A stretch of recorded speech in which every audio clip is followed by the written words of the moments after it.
crypto and fashion and technology that most of us in Cayman don't really get as much exposure to compared to some of the other types of crypto work that we see and do. So Adriana is a good friend of the island. Last time she was here was in February 2022 at an event at the cinema when she was trailblazing as a fashion illustrator, a digital fashion illustrator, and was one of the first to pioneer use of NFTs in that way. A lot's happened since then. And so what I thought we'd do is Adriana's going to sort of go through what she's doing. It's a really cool mix of AI fashion campaigns, fidgetals, and use of NFC and other technology. And you can kind of talk about your story, what you're doing, what you're seeing in this space that I think most of us don't even have any awareness of, and what you think lies ahead. And I'm told there's a live demo of NFC products, which you won't let me rehearse, so hopefully I don't mess it up, but it should be quite straightforward. So with that, I'll hand over to you, Adriana. Maybe you can sort of give a bit of an introduction to yourself about what you do, and the floor is yours, and I might jump in every now and again and ask some questions. Thank you so much, Mark. I'm very happy to be here. By the way, please, apologies for my voice. I actually just came back from New York, where I was at the conference, and I had 2 panel talks, and it was a very bad weather compared to here, so this is the result, basically. But I'm very happy to be here regardless, and especially that I started my NFT career sort of in Cayman. Actually, what was my very first panel talk was actually here. So, as I said, you said actually a lot has happened. I entered the NFT space after being in traditional fashion world of over 10 years, and obviously as an artist as well. I work in fashion and I'm a fashion illustrator, so my artwork is very much inspired by fashion. I specialize in life experience, which is drawing life. Actually, there's going to be a moment where I'm going to explain more what it looks like. But there was a lot of things that I kind of disagreed on when it comes to traditional fashion industry.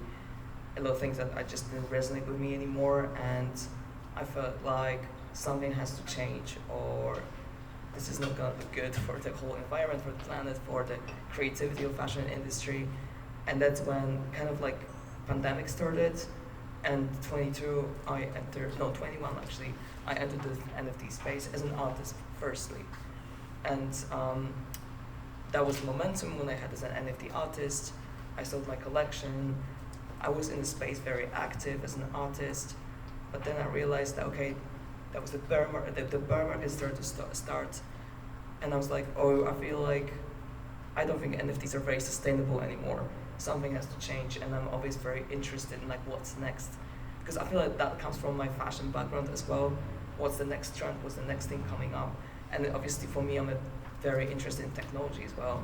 So I was exploring what would be the next thing in the fashion, like how it would merge potentially my interest, which is fashion, and NFT technology. So that led me actually to discover digital fashion space, and it was kind of like a huge momentum for me where I was like, okay, this is it. I want to be a part of this world. I'm going to talk more in the detail in digital fashions later as we go through the slides, but I've been active in the space since like late 22, and I'm very like involved with the community. I'm actually an ambassador as well of one of the leading communities, which is called Future Plus. I just had an event with them during NFT Paris, and right now, besides obviously being an artist and individual creative AI artist, and obviously doing my thing, but I've been doing for all the decades, I also started to collaborate with a company called Uniquely, which specializes in NFC technology, and we're going to talk about this one. Okay, so before we continue, has anyone heard of NFC technology? When you used it, apart from contactless cards? No. I haven't, so I'm curious as to what this is as well. But also, just to temperature check as well, has anyone heard of fidgetals? No? Okay, so you're going to be covering that as well? Okay, and obviously everyone knows about AI and AI art generation. I think Adriana takes this to the next level. Okay, so shall we continue? Yes. So because this is just my, so this is like, we're probably just going to get back to it later, but I got into AI last year. Again, this space moves very fast. As I said, I'm very interested in what's next, and being a creative in the fashion industry, I realized that I can't look away from what's happening within AI. And especially being a creative director and designer, I knew that this is something I need to get my hands on, basically. And to be honest, as everyone, most of us probably just approach this subject with a little bit of hesitance at least, or maybe a little bit of fear as well. Why? Well, because people say that it is sad that AI is going to take our jobs, or obviously it's going to replace a lot of creative people, and it might be the case, but at the same time, we don't know yet what's going to happen because it's so early, first of all. Second of all, it's not as easy as it seems, actually, because I dove deep into AI, and from my personal experience working with AI, it's actually a lot of tech behind it, and you have to know what you want to achieve. So, but I'm really glad I entered the space, because the technology of AI, because it's obviously, again, opened new opportunities for me, and creativity as well, creative-wise as well. How do I push myself from a creative point of view? Because, as I said, it's actually, it's not just like a matter of like, oh, please AI, mid-journey, do a campaign for me. Of course, but as a person who's been in the experience of 10 years, I can see the difference between something that's been well crafted or well thought through. So it's like, there's a lot of like misconception where people would think that AI is going to take your job. Okay. And third, I want to say, okay, maybe some jobs are going to be lost, but there's going to be new jobs happening within AI. And one of them is already probably just happening now. It always still needs to be a bit more regulated, but AI prompted artists is a real thing that's becoming a real reality. Because I even like already start to be like invited.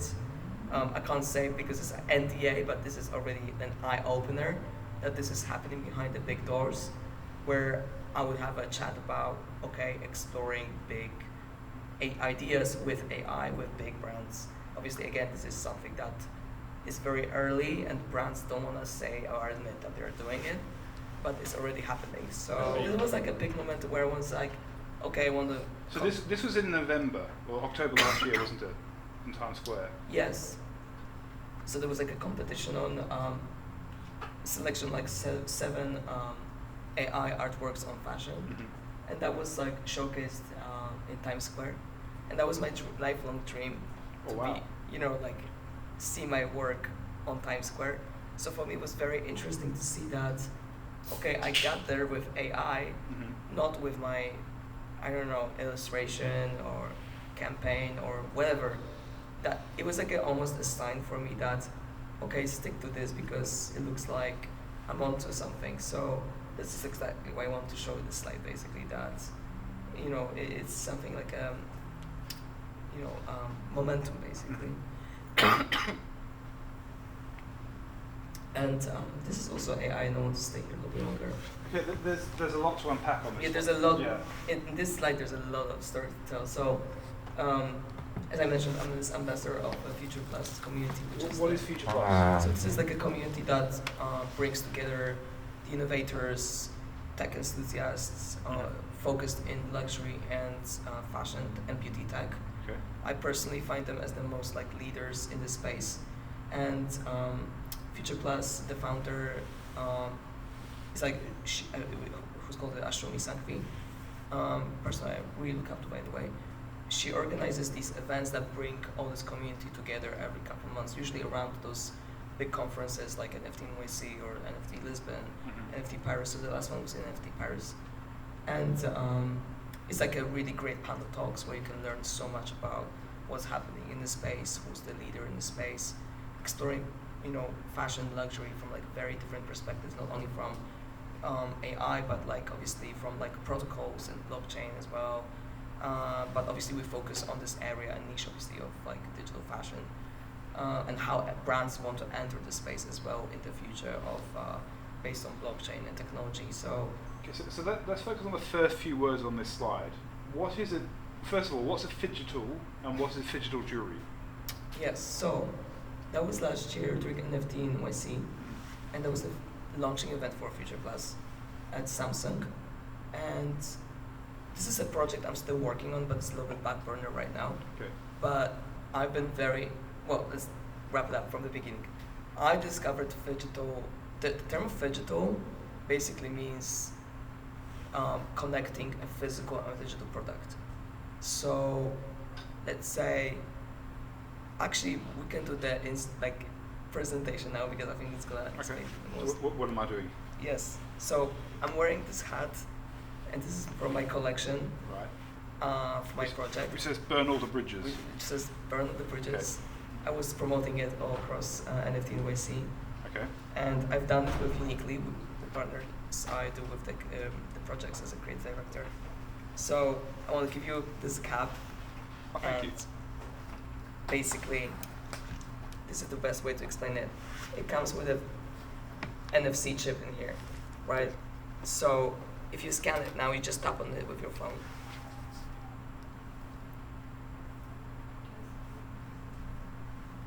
I'm not sure where your Samsung has the... Oh, there we go. Yeah? So Okay. there's a link that pops up, right? Okay. And there's like... It's taking me to the Uniquely website. yeah, so it gives like basically a product page, an item page. Adriana Cap. Yeah, and there's like a digital version of this cap here, right? Okay. It's like a 3D model. You can see this is like a 3D And this version. is the 8th cap. This is cap number 8. Yeah. Okay. Well, they were a little bit mixed up with the bag, so... But what I'm saying is that they all have a tokenized identity. Okay. This is not a random cap that you just got somewhere. As you can see, this is like verified on blockchain. Mhm. It belongs somewhere, and you can claim it that this is actually proof of ownership, right? So if you, and what is great about Uniquely, this is another thing that I think is a competitor, like compared to other NFC, Y2K, like I don't know if you've heard of like 90cc. It is much easier and it's even quicker. So because what Uniquely does, you can mint, which is basically minting is creating an NFT on blockchain with just an email. So you don't need any wallets. Ah. You just literally put your email in there. Okay. And this is great for onboarding brands that have zero idea about NFTs and blockchain. So I've just put in my name and email address, no wallet address, and now I can mint Nothing. an NFT. Yes, and you can see it's just mint Yeah. NFT. It's an irreversible action, and after minting, it will not be possible to return the item. So it's yours Go. now. It's mine, apparently. Yeah. Yeah. It's a bit. So what? You successfully minted your item, Adriana Cap. You can close this page, wait a couple of minutes, and scan the NFC tag from your item again. Once you do, you will see the item page with item history and yourself assigned as the owner. Cool. I'm happy with And that. what is great as well that you can obviously this is not like somewhere in the blockchain you can't get access to it. Mhm.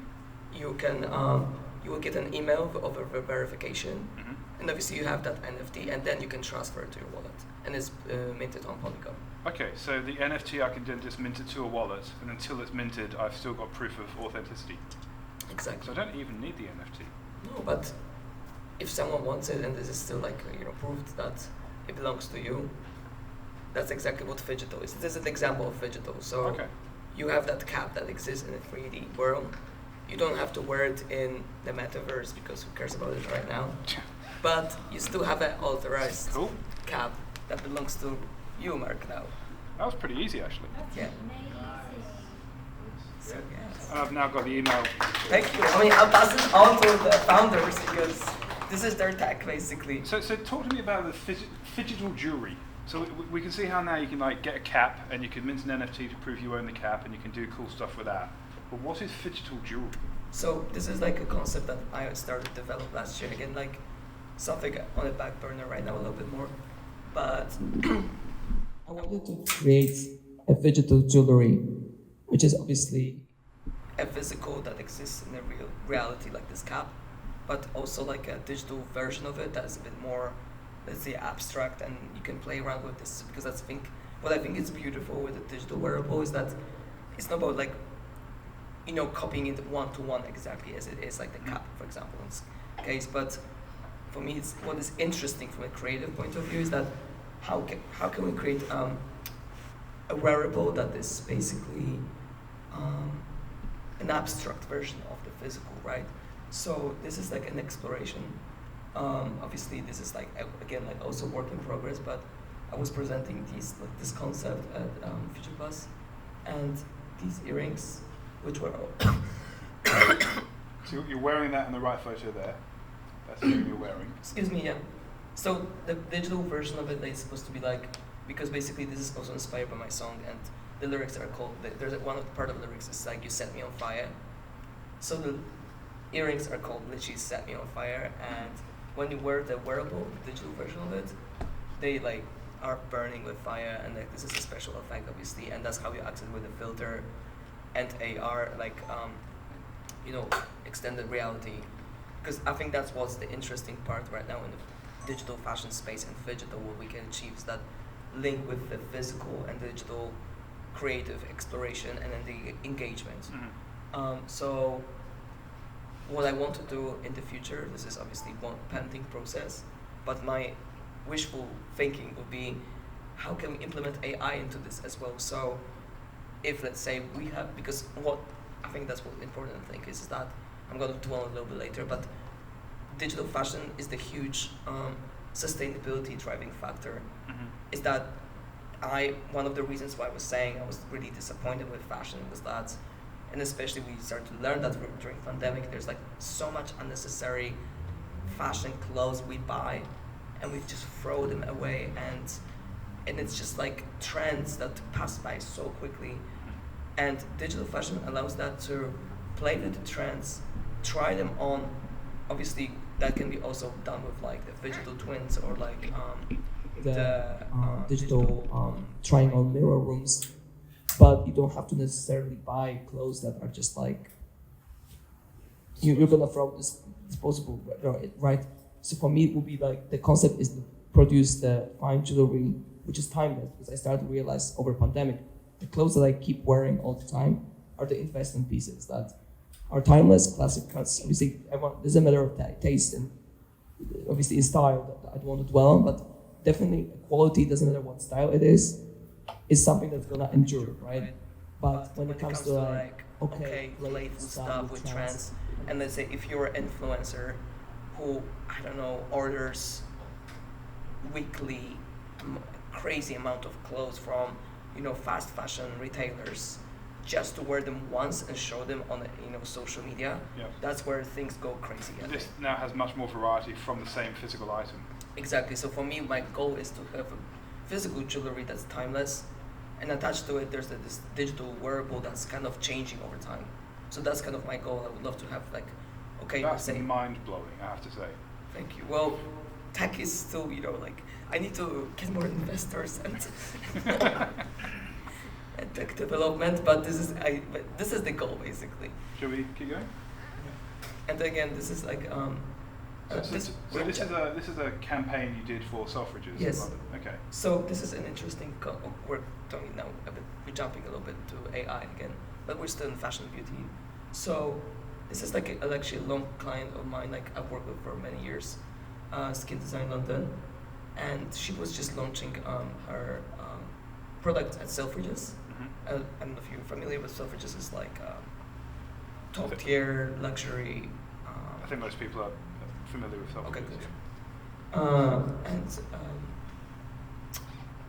And it was like, okay, my client was like, I want something interesting and different that nobody has done, and also, how do we make it? Obviously, cutting cost production, right?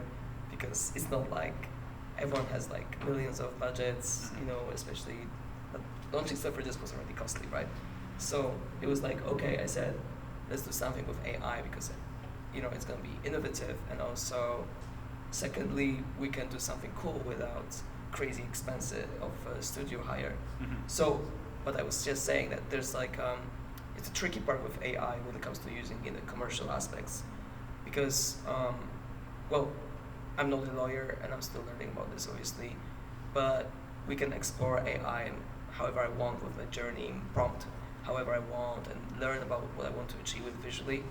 But if that prompt has something saying that it's in the style of specific author or like a specific name or a model, then I can't get away with it commercially. Like I can use it just like personally use and just show it on social media, for example, right? But I can't just like, use it for place like Selfridges, right?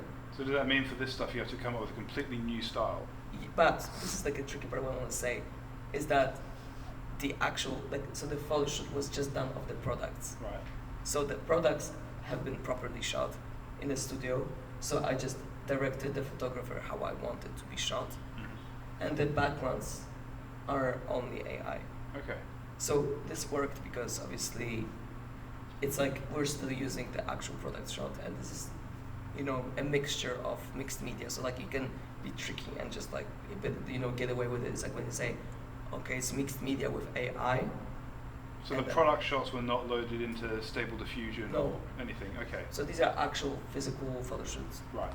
and So the you- rest of it is, AI. The Okay. model as well. Excuse me. The model as well. So the model wasn't, but I used the previous shoot of the campaigns. So it was like, oh, we used something from the previous photo shoot. Yes. I mean, while DALL-E and Stable Diffusion and Midjourney obviously have been trained on a lot of copyright material, there are some text to graphic AIs that haven't, like, so for example, Adobe have implemented an AI in Photoshop that is, they say, not trained on copyright materials, so you wouldn't be violating any copyright. Have you tried using that? So personally, I actually haven't, but I know an AI designer who's done a campaign recently with Bellman using Stable Diffusion. So I don't know exactly how he got away with it, Yeah. but clearly there's some ways, but I don't know. But in this case, you didn't load any copyrighted material into the AI generator. You overlaid the copyrighted Yeah. material on the AI Yeah. generated image. Exactly. So I was just like, okay, the Yeah. model, and then like with ice, whatever, just like talking about ice, and then melted the actual image with the prompt. Gotcha. So, as I said, this is the bit tricky part because you can create really great stuff with AI, but treating carefully, obviously, because It's a hot topic right now. hot topic, yeah. So this is the same, just like from the same campaign, right? But what I'm saying is though, like, I think what's amazing about AI is that, especially from a creative direction point of view, is that I will actually get that there's going to be one slide about this, but this is like Lisa's Bad Bitch Empire. So this was again like a thing that where we use the founder space here in the main image. So that's how kind of like we can actually get away with it, and because she's the heroine of the image, obviously the But main what about model. the other women? Where's their likeness from? Or is that just AI generated? That was the AI generated. So then you- So I'm not. So I don't want to say I'm completely right because I might not be completely right, but as I heard that if it's a mixed media, so at least like just one element that kind of uses the actual IP, you can get away with it. But again, I don't want to be. I'm not an expert in this So you field. generated this image, then you in-painted the founder's Yes. head or Yeah. likeness in Yeah. the middle. Okay. Yeah. Gotcha. So and again, it's actually a very like time-consuming process. So like it does cut a lot of like time, obviously, or production costs of hiring photographer or going to a certain location or makeup artists and stuff like that. But at the same time, like I have to say, it's being AI artist, like a prompt engineer, is a real thing. Like it's very time-consuming, and again, I feel like you need to have this knowledge of actual. You have to have developed eye, if that makes sense, to do it. So, and again, there's like so many things that are mind-blowing right now. So, yeah, and this is just like my work, which is me exploring when I don't have any limitations, if that makes sense. It's just like crazy stuff, and that was like just like a AI contest as well for L'Oreal. So this is interesting that L'Oreal, for example, is already entering this AI space, and they already started to work with AI artists at like throwing competitions. So again, it's very early, but I think the brands are starting to like enter slowly this space, and it's gonna just like keep developing. I think it's more regulations we have as well. It's gonna pick up even more. So, oh yeah, this is like the thing I want to talk about. Burn all the bridges. The burn of the bridges. So that was in Paris in February. Mhm. It was my first activation of this caliber with Future Plus, and we did this whole exactly the presentation that we did with Marc right now with the caps with Uniquely. So there also was like the bags that were given out, and they also have like NFC chip. But what I want to show, because I'm an artist as well, this is where I want to get back to. So I specialize in live illustration, which is like a very traditional way of performing art. I am sitting like here on the dot, and I can either draw on an iPad, but this was actually selected on paper on purpose, because I want to show how, as an artist, I don't have to be afraid of using new technology. And I draw people like very quickly in 5 minutes. Like literally, someone sits in front of me and I draw their portrait. But it was like a part of activation and marketing purposes. So in order for someone to receive this illustration, first they had to get a cap and mint it. So I received their data, which was amazing. And then there was also like a link of donation for my next big project. Hang on. So everyone who mints one of these hats, their data goes to you. So you know Yes. everyone who owns your hat. Yes. You didn't tell me that. But you get a free hat though. Is it free though? It costs me my data. Anyway. Well, yes, true that. So yeah, you have to mint the cap, and then, well, I give you my illustration, and then it was really cool. There's like something that's very new as well that Unique has, which is like NFC stickers, which is like literally, this is like obviously a thing that you have to be attached to a physical product, but it's a tiny little sticker that you can put on paper and mint it. So there was the first time, I think, I'm pretty sure the very first time in the world where we were minting these illustrations. So it was interesting transition. You can see like it was like a very beautiful location, like in a palace in Paris. Mhm. And I love that juxtaposition of like, okay, we're bringing this very traditional old school experience with the new technology. So I feel like it's just very fascinating how you can, it doesn't have to be purely digital. There's so many ways of like utilizing technology in like traditional ways. Can we just unpack what you just talked about there on the NFC stickers? So you did a live illustration of someone, then you put a sticker on that illustration, and then whoever you drew then registered that NFC sticker, and then they owned that particular illustration. Yeah. Cool. And then you found out who they were. Yes. But it was very important for me because I think the next slide is going to talk about it. No, not this one. You can skip that actually. I don't know why we're like so messed up. Sorry about that. But digital. Can we actually go and I'll go back later? Yeah. Yeah. This is the one I want to talk about because this campaign was supporting my next big project I'm working on, which is the AI music video. So this is going to be very experimental, but for me, it's like I'm very passionate about blending tech, creativity, new things together, and just exploring and being like, okay, brave about what can we do with it. So the next thing I'm doing is like basically the AI music video. The title of the song is the Burn All the Bridges, obviously. So this was obviously my AI, like a visual I done based on my face. And I decided to do the AI music video because first of all, it's interesting to me. I want to learn more about how we can use AI in the actual production. Secondly, I've spent so much money in the past on productions of highly produced music videos. And for me, this is could be the liberation as well of like, for new artists or even not even new artists, but there's a lot of ways of like how we can implement AI into something new, innovative, and cutting the production costs. So yes, I am still gonna invest in this music video because I probably will, to get away obviously with the copyrights, I still need to produce a content that I'm gonna use my AI as a reference. But it's gonna cost me so much less than I would have done obviously if I did it with, like a traditional production. Not to mention, even if I want to go with something very abstract, like that would not be possible to do it for me in my budget without, unless I'm Lady Gaga, but I'm not, right? So on the one side, this could reduce a lot of jobs and shrink an industry, but it could also, because it reduces the cost, enables so much more creativity to be displayed and harnessed and showcased because it's so much cheaper to do it now. And absolutely, and obviously I know that, like I'm fully aware as well that there's a lot of not high quality AIs being created and generated now, to put it least. But it's like there's gonna be a lot of like trash, like people say, with AI. But I still think it's like with every revolution with digital art and like when there's digital photography, the time is gonna make its own like judgment, right? So if we produce something really high quality, it doesn't really matter what medium was it made with, you know. So again, this is going to be very experimental because it's going to be something for the very first time I'm doing. I think that AI videos are actually, well, I'm really can't wait to, I hope that Sora is going to be available anytime soon, because that looked very decent.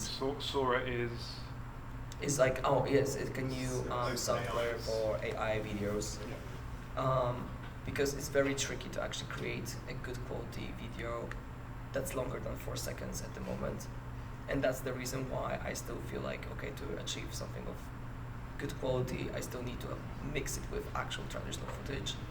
But it's still, again, it can be very interesting. So that was exactly the campaign for. And for me, going back to that, event, it was like very interesting because an amazing feedback, engagement from people learning about my product, my project, and also just fresh feedback from NFT NYC. I didn't have an event like that, but I was giving away these caps. Literally, and I've been in the creative industry for over 10 years. I've never had so much in real-time engagement as I had these two events. These caps? These caps, and also this, because it's like, well, maybe it's the message that people resonate with, but still, like the way of like web3 community engages, and the support I receive, and people just being genuinely interested, what's new in technology, they want to be a part of it, they're minting it because they want to like know what's gonna happen. So it's not like a traditional newsletter of like, oh yeah, sign up for my newsletter, and people don't give it, they don't care about it. They just, as soon as they receive the email, they just sign up on it. So it's kind of very interesting for me, like how do I build an audience using the Web3 technology? It's so much different and so much more powerful, and I just feel like more artists should be utilizing it, not just like with the fashion aspect, but for me it was just incredible because I literally had hundreds of these caps in New York, and I literally almost got rid of them. Like gave away most of them. So you're building your virtual audience and membership using physical products? Yes. Whereas normally people are using social media and email sign up and so on. It is obviously linked with social media as well, Yeah. but what is exciting for the people, okay, so now you're owner of the hat, but the thing is that you're obviously holder of the NFT, and again, NFT is a word that you shouldn't be really using anymore, especially in the fashion space. It's a dirty word now, is it? I know it is, but when you say it's a digitalized token, that's fine, because this is what it is in the end of the day. It is a utility. So now, okay, I got your data, but you're the only person among the other people who obviously minted the cap that will receive the exclusive content. Like they will be on the list of the future drops, or the first to know about, like the production, or maybe, so what I'm saying is like, it's like very engaging because people who are actually holding the hats, they're really close to me now. There must be a really high CPA, cost per acquisition, because if one email address costs one cap, that's a lot of money. Yes, but, well, let's say that's uniquely the company I work with. They are very much right now investing in user cases at the moment. So I'm very lucky to work with them as a kind of one of their trials, like to say. But because obviously I work with them and we come up with these ideas together. So I'm very, again, lucky because they want to, but our goal and our main objective right now is to push this technology forward, right? So it's a kind of win-win at the moment that... Let's bring it into consciousness. Exactly, as well. so it's like, if we do one or a few more campaigns that are really successful, engaging, people are really participating in this, it's a win for us because it's still an investment right now. Because it doesn't cost them that much, because it's more about like pushing the technology forward and being the leader in the space. Different quality of engagement to just someone signing up on a website for a newsletter as well, because they've already interacted with you, they've got the physical product, they feel probably, I'd imagine, much more engaged already, so hopefully more inclined to come to exhibitions, buy products, whatever. And I was just mentioning 90cc, which is an amazing example of like a phygital brand that I feel like is the leader at the moment when it comes to actual high quality fashion design. I was at their pop-up shop in New York, and again, all this collection was NFC chipped. And again, these people who came to the event were from the community mainly. But okay, is it a bit narrowed down? Maybe, but at the same time, it was still in Bowery Street, so people from the street could just enter and see the pop-up shop, right? So it's still, I feel like we're still in the blending point of like getting to the world of like that has zero idea about, you know, NFTs, web3, all that stuff. But I feel that's why phygital is that link to the world that we want to like obviously build within blockchain. And again, digital fashion, because of case, like I think we can go to the slide of digital fashion now. Yeah, so again, like this is like one of like two examples of the most trending digital fashion marketplaces at the moment. There's obviously many more, but I just picked these. So Tressex is like I think like the biggest retailer of digital fashion, and how they sell digital fashion is literally like NFT, yes, but more of an outfit. So let's say if I want to wear something from their website, I would let's say $20. It costs like an outfit I really like, and they will put it on me virtually, and then I can post it on social media. So it's more focused on this way. What do you mean by put it on you virtually? Like this way, like this, that what these models are wearing. So it's like obviously originally they were wearing something else, but the blue coat and this pink dress are digitally like attached, implemented on them on a digital photo. So again, this is like, I think again this is a bit abstract. I feel like it's more for a specific audience of people who are really into fashion or like influencers. And again, speaking of mass adoption, what we're talking about, like what didn't really work, I can say from 1 year ago. When I entered this space, I'm like, wow, this is amazing. I'm like so excited. Everyone's gonna wear a Vision Pro in a second. We're gonna watch each other from the Vision Pro. But then unfortunately, that wasn't really the case, because there's first of all $4,000. Exactly, it's a really high price to enter. Secondly, nobody's hanging out in the metaverse. Third, not everyone's an influencer. So how do we really grow this digital fashion space, right? So for me, that's why it's just proven, obviously, over the time as well right now so far, that the phygital way is to go right now to bring the digital fashion to mainstream, because people don't really want to spend, including myself, honestly, $500 on a digital dress. There's like one, like I would say OG in digital fashion, company called Fabricant. They do an amazing job and like take a beautiful digital outfits, but like, I mean, it's like very abstract. And again, and I say that as a person who's in the digital fashion space, that's like, I don't see the point if you're not a gamer to buy these outfits, you know what I mean? So yes, this works if you're a gamer and you really value your digital identity as your digital twin somewhere, not necessarily metaverse, but like, let's say gaming spaces. But you know, what is it for me really if you're not involved in this community, right? So that's why I feel the phygital is the way to go, because okay, you can buy the product like 90cc that does very well.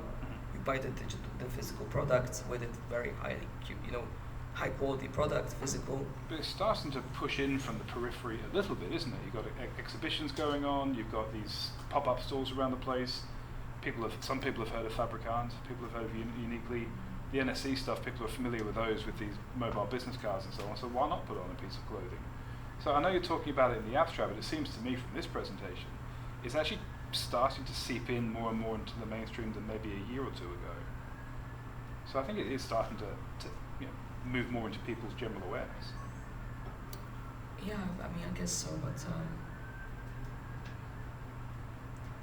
I mean, I think it's just the problem is that we're still early in general. Yeah. And again, I feel like we don't fully know what's gonna happen in a couple of years, because, yes. So you mentioned gamers, and there are hundreds of millions of gamers right now. For the most part, the games that they're participating in are centralized virtual worlds, and for those worlds, the clothing that the avatars wear is designed and sold centrally by the companies that run the games. Do you see that changing, or do you see there being a shift towards games where people can bring in their own avatars that are NFTs, that they've purchased them on a chain and are able to move around on chain abstraction and so on? Yeah, I was actually literally about to get there Okay. in a similar concept. So I was just telling Mark actually that, again, we are still like the generation that's very much in the present world. We grew up on internet, or we just like entered internet later in our lives. But the moment we have a generation that grows up with internet for the first time, it's like the Gen Z and the Gen Alpha. So they spend hours on gaming, obviously gamification, and gamification doesn't necessarily mean even like a game that you play. It's like this activation of AR filters, you know, TikTok and Instagram filters. This is like part of the gamification, AR, extended reality, virtual reality space. So I was just telling Mark that for the Gen Z and Gen Alpha, actually the digital identity, their persona, is more important than the physical one. So I feel like, to answer your question, is like I feel this is where we're heading, because for us it feels unreal. I mean, I'm definitely not there, but it's like you have to think about it that, okay, well, there's the reason why Gucci and some big brands, Tommy Hilfiger, like entering Roblox. I have no idea what Roblox, like I tried Roblox for 5 minutes, I was like, I'm done, I feel stupid here, you know, like, but I'm saying that it's crazy that digital fashion and like these NFTs and the wearables there, the skins that people, like kids, are investing in, is a real deal. So obviously technology is still evolving and we're still very early, and obviously big brands are still thinking how to be keeping up with like the new generations, because their presence is very important for the future audience, right? So, you know, like again, for me sometimes it feels very weird as well myself, like, but I don't know, I'm not a gamer. I'm very interested in VR reality. I'm very interested in like filters, how do we extend, like the earrings I was showing. This is very interesting to me, obviously, because it's part of like extended creativity and how I can present myself with the help of digital looks. But I don't spend hours in games, so, but it is like a reality for most of the kids now. But this sort of stuff also goes back to what you said before about fighting back against disposable fashion. You can try lots of different styles, lots of different looks and outfits, and not have to worry about buying stuff which then gets disposed of or passed on or recycled. Yeah, I think that's the biggest win for me with digital fashion, is that, because honestly, like I've worked again like in fashion industry for a long time, and I'm just like, I hate that, you know, almost like I feel forced by the industry to buy certain trends to look cool, like Zara and, you know, all these like fast fashion things, and I was like, I don't necessarily want to, but like, you know, there's like a pressure of the industry, which is obviously totally silly if you think about it, but now I don't care, but like back then I would care, right? So for me, this is like a great, especially for younger generation, like a way of like, you know, fighting with it. And, you know, because again, like for these kids, the digital identity is more important than the physical. That's a nice segue to that Gen Z, Gen A identity being invested more in the virtual than the physical. Tell me about this particular image on the right here. Yeah, so I thought that was very interesting to showcase because, well, first of all, if we talk about Metaverse Fashion Week, was the flop maybe something to discuss? No one really cares. Nobody about really cares. Metaverse anymore. I mean, maybe the Metaverse is going to be a thing in 10 years, I don't know. But Said right that now, 3 years ago, yeah. yeah, it was supposed to be a thing. But I think that the other image is very interesting. This is like literally a campaign that came out last month, which is with the virtual influencer, and among with like Lil Nas. So it is like a proof again, like, okay, coaches obviously targeting Gen Z, I think the most, and to be relatable, they for the first time they work with like a completely generated character. So this person doesn't exist. This person exists on Instagram and social media only. So they don't exist in real life. But I wonder how people think, maybe they think this exists. So, like, it's very strange. There's a person behind the persona. Is Yeah. that, well, Somebody has to. there's a committee maybe, or a team of people behind that persona. Oh, definitely, yeah. Or guide the reason. But what is crazy for me, this is, I think, a way of thinking, though. Like, for us, it's like, okay, this person doesn't exist, like, what the hell, you know? But I think this just proves, like, for the younger generation that they take this as seriously as Lil Nas, Yeah. which is weird. And And again, I think this is like the barriers that probably we need to overcome within this industry. Like myself, I'm talking to myself, to understand that, okay, for me this doesn't make sense personally, but It's just an altered perception of reality. yeah. And it's the for me- infusion of realness in something which is a constituent rather than something which is kind of separate in itself. But discussion for another day. Yeah, but again, I feel like this is like a territory that we're still exploring and learning. We're getting about it. existential now. Yes, there's a lot of existential things in Web3. But this came out last week, was it? Last month. Last month. What's been the output of that? What's been the take up, interactions, reach, engagement? Oh, I don't know that, to be honest. But still, this is a. But it was a big news, obviously. That we can. This is just like my work. Oh yeah, this is also another interesting thing I want to show is that. So one of my very good friends. Kudos to him. He's watching this. He's a founder of this project called Future Front Row.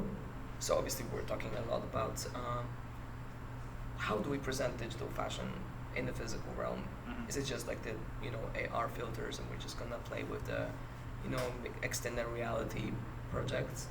But he actually was the first like a person pioneer who brought the digital fashion onto the catwalk. So last year in September, he was like the first time when he organized during actual fashion week in Amsterdam, he pulled off the show, which was done on a hologram. So it was like actual physical space. We had there was like two rows of like seated rows, and there was like a big podium with this feel that obviously the models on the catwalks were like walking, presenting digital fashion. So I think there was like a beautiful momentum to showcase how we can push this space. Like all these big like digital fashion companies like DressX and Fabricant, they had a momentum where they could actually show to the public space. Because again, what we do, I think the most in digital / Web3 phygital, our main objective, I would say, it is still to like combine these two worlds. Like, how do we make this more accessible to people who are not like interested in this or have no idea, like, because that's the beauty that I'm actually very excited to present it to you here today, and you haven't known about what phygital is, because this is exactly what we were here for, because we're, in the end of the day, all like passionate geeks in a creative space, because we were all in the fashion industry and we just want to make something better. Mhm. So that was a really great concept. And again, another thing with this like digital showcase is that a lot of new talent doesn't have money as well to produce a costly production in the physical realm. Not to mention, again, landfill and wastage of materials. The designer may never sell his collection, and then so it's a lot of issues in the fashion industry that has been for years, Mhm. decades, right? So this is another alternative for young designers where they can actually produce their collection with Cloud3D or other software. It feels to me like there's an intermediation here. So as you say, this can enable more designers to be able to showcase because they don't have to create a physical product. But if a designer designs a dress, they then would have to have someone else take that design to put it into a holographic format, wouldn't they? They wouldn't be able to do it themselves. Yes, but if it's already created in 3D, it's so much easier and less costly than. But there's now a actually new creating. industry of people Yes. who can take the design and turn Yeah. it into something actionable. I think that's why 3D in general is like moving very much forward in AI, because this is like we're Yeah. gonna be obviously this is an example again of like what can be done, and it's been done, and we just want to push the boundaries, and hey, we've done it. You ask a question, how can I see the digital fashion? Well, there you go. Or like there's like magic mirrors, if you have ever seen them as well, where there's like a mirror and you just which is basically like a big digital screen with the camera on, and it usually has like these virtual outfits you can try on. So what I'm saying is that there's ways of like presenting this very well and exploring it, and Enabling more creativity, and it's actually creating more different jobs that we didn't Yeah. think would exist 2-3 years ago. exactly, it's very new, and Cool. maybe we can skip that actually. And, oh yeah, this is just like this is not mine, but it's another great example of AI campaign. So that was cover with Gigi Hadid, Bella Hadid, from Vogue Italia, and again getting away with copyright. Her image is like the photograph is like actual photography, but the background is completely generated with AI, and they get away with it. And second is a shot from a campaign from a brand called Casablanca, and they work with this photographer, so I don't know exactly what was the process, but it's exactly what I'm exploring myself as a creative. But the photographer did some photos and then put them into AI and somehow mixed that photography with AI. So Wow. yeah, there's again tricky things and maybe, being sneaky about it, but I still feel like there has to be this physical element of reality or image that. You've got to start somewhere with something real. Exactly. Yeah. This is actually my, I don't know what happened here, but it's just my trying on like various abstract things that you could never do with like, Was that meant to be lipstick video? with a lobster. And, Oh! yeah, it's actually a moving image. It should be like a video of it, but it's moving. Doesn't around. work in the PDF. Yeah. So that's a lobster claw coming out of a lipstick Yeah. tube. So like I just love exploring these weird things and ideas, like I mean it's very relatable to Cayman now, like lobsters. Anyway, and this is like just my just want to show you like generic work. I spent hours on AI just exploring. So are ideas. these AI generated Yeah, human fully. likenesses, or have you taken like a photo of two people and then overlaid Oh, AI? it's so varies like. So I get also inspired a lot by images that already exist. Yeah. And then I take it, and the process is like can be so long. Like it's like really like down the rabbit hole. Like. But this is completely AI generated. Yeah. Okay. But I couldn't use it because I think I used some prompts that say in the style of something. Right. So, but this is I can just showcase it. Mhm. Is of like what can be done, and then again speaking of digital fashion, this is an amazing tool to come up with ideas, obviously. So even if I'm not exactly using this to whatever production, like a campaign or a visual, AI is amazing for exploration. Again, cutting costs, and you don't need to send the physicals, trials. It's like AI is for me. This is a great tool to like really be sustainable. You can play around with like the accessories, So let's say the dresses, the colors, for my the digital styles. brand, right? So let's say, oh, I love this A verb, I verb, or something. So maybe I wouldn't do exactly like this, but I can take this concept. I would, like be able to come up with before, or like have a very good visualization of it, because I'm not a 3D designer, but I can take it now to the 3D designer and say, hey, I want something similar, just change slightly like this, and this is where it's really handy as well. So you work in 2D. I work with 2D and AI. This is like just another editorial of it, but this again it's actually one say it's actually trickier to do something more basic than because AI wants to go crazy a lot. So actually to tame it down it's actually not that easy. But okay, this is just want to quickly show you this. I think it's fun. I put my illustration. By the way, this illustration was actually sold when I was in Cayman, which is really fun. This is hand drawn, right? Yeah. So this is controlled on iPad. Mhm. And I was like, oh, I want to see what AI would do if I show them my illustration. And obviously I did say something like a fashion model or something, but I thought it was really cool just to show us a concept that, So it's humanized it. yes, Wow. yeah. So I said like, I put that illustration and said model, but it was really cool. And this is just my world as well. But yeah, and this is actually, it just wants to show as well, like, this is like a AI mixed with collage and like organic elements. So like, I think that's also another way to like get away with it. But yeah, if anyone maybe has any questions, it would be good to. I mean, my mind's blown kind of processing through all that and extrapolating out, but if anyone's got any questions on this at all, or Adriana and what she's up to, then please do feel free to ask. I have one question. Mm-hmm. Okay. So he has the hat. He minted his token.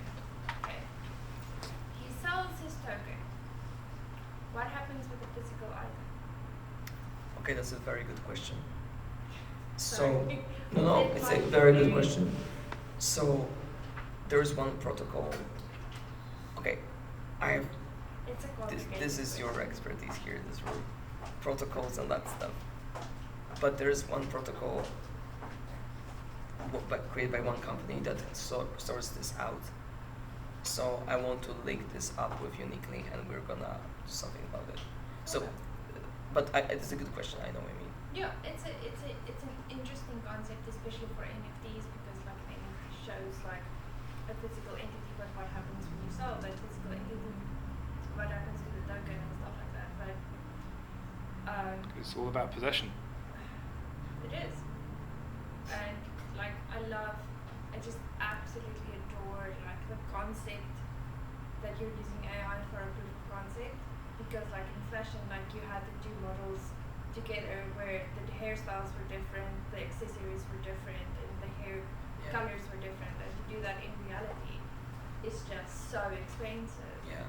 And then now you can use technology in your advantage, and especially if you have a very limited budget and stuff like that, that's going to help you so much, especially for proof of concept and designing your brand and doing like a whole marketing campaign. It's very sustainable, so I applaud you for that. I agree. It sounds like there's a whole bunch of stuff that is going on now that you can't tell us about, but it sounds like this is going in a direction where if it's not mainstream, yes, it will be very soon. Would that be fair to say? I think so, but I feel like everyone's a bit on like eggshells in a way. Like we know, but we don't know. Right. I would even say like it's like I would lie if I said I know everything what's going on. Like it's like literally what I shared is like literally what I know. But if we take on Lisa's comment, it's almost inevitable given the economics and the cost saving. Absolutely, and I am up for it. And this is exactly even why I'm doing my AI music video. It's like, why should I spend again this huge budget where I can explore AI for it? Because I mean, it is what it is, but what I'm saying is that it's not going to replace the jobs, it's just going to create new jobs.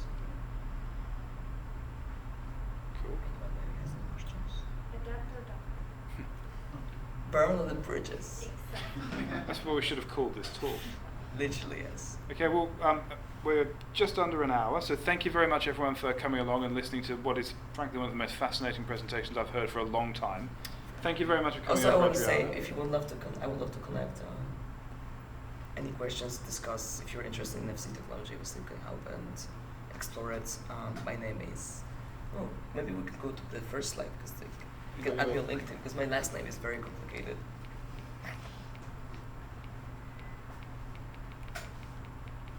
Yeah, it's a very beginning. Oh, actually no. Where is Sorry. your name? Yeah, I never use my last name because it's so long and nobody knows it. Adriana But the Krawcewicz. info at adrianaofficial.com or just come to me. I have business cards. Yeah, I think you'll be hanging around. Well, I think we'll be hanging around for a bit anyway. Yeah, But exactly. So thank you very much, everyone. That was for me fascinating. Thank Really you look so forward to seeing where this goes. And yeah, please feel free to stick around for a drink and catch up, and you can chat with Adriana and ask for any questions you want.